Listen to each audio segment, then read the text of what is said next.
Aula F75 versus the F75, Max versus the S75 Pro. And the real question is whether the extra money for a screen and fancier keycaps actually changes anything once the board is on your desk. They all share the same basic idea, so paying more only makes sense if you feel it while typing. Though grabbing the cheapest one and hating the sound isn't a win either.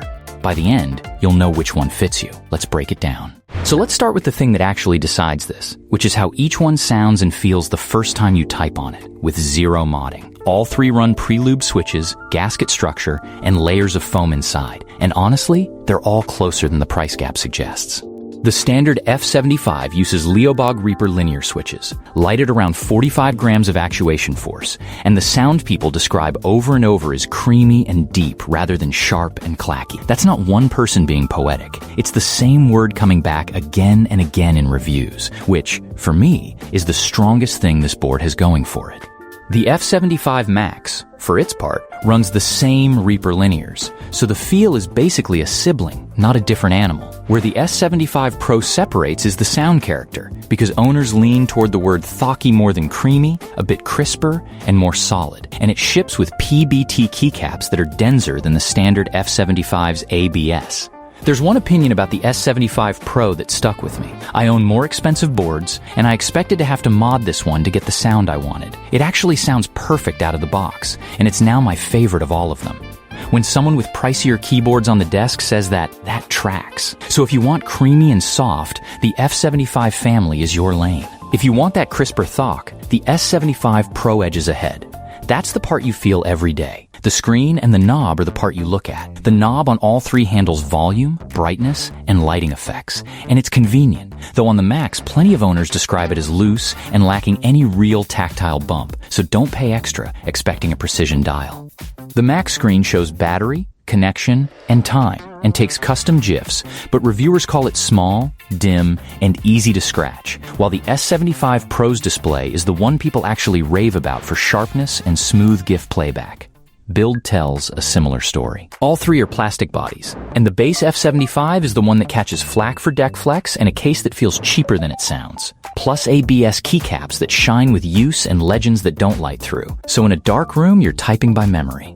The Max and the S75 Pro both step up to PBT, which resists that shine, though even Max owners say the caps aren't the highlight, and some plan on swapping them. All three are hot-swappable with 3-pin or 5-pin switches, so whichever you pick, you can change the sound later without soldering. On wireless, all three do Bluetooth, 2.4 GHz, and USB-C, and the two Aula boards with published numbers both carry a 4,000 mAh battery rated around 30 hours with the lights on and up to 80 with them off, so nobody wins here.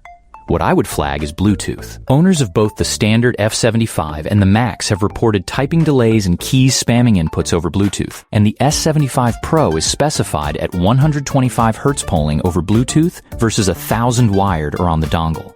For gaming, use the receiver on any of them. Software is where all three annoy people equally. The driver is Windows only and wants you plugged in, which means the S75 Pro's screen, its GIFs, even setting the clock, none of that works if you're on a Mac. There's a Mac owner who says their screen just permanently displays a wrong date, and I believe that's the single most underrated thing in this comparison. If you're a Mac person, the screen models lose most of their appeal. So where does the money actually go? The base F75 is the cheapest of the three, and it buys you the sound and the hot swap freedom with none of the extras at the cost of ABS caps and a flexier case. The S75 Pro sits in the middle and, to me, spends its extra money in the smartest places, since you get PBT caps, the better screen, and the crisper sound signature. The Max costs the most of the three, and what you're paying for is the topographic keycap look and the TFT panel, not better typing, because the switches underneath are the same as the cheapest board here. Here's the call. For most people watching, the S75 Pro is the one I'd buy, because it lands the crispest typing sound of the three, wears PBT caps that won't go glossy on you, and has the only display that's genuinely nice to look at, all for less money than the Max. If your budget is tight and you just want that soft, deep sound with the option to swap switches later, the plain F75 still does the job. But if you're on a Mac, I'd skip both screen boards entirely, since none of that panel stuff will work for you.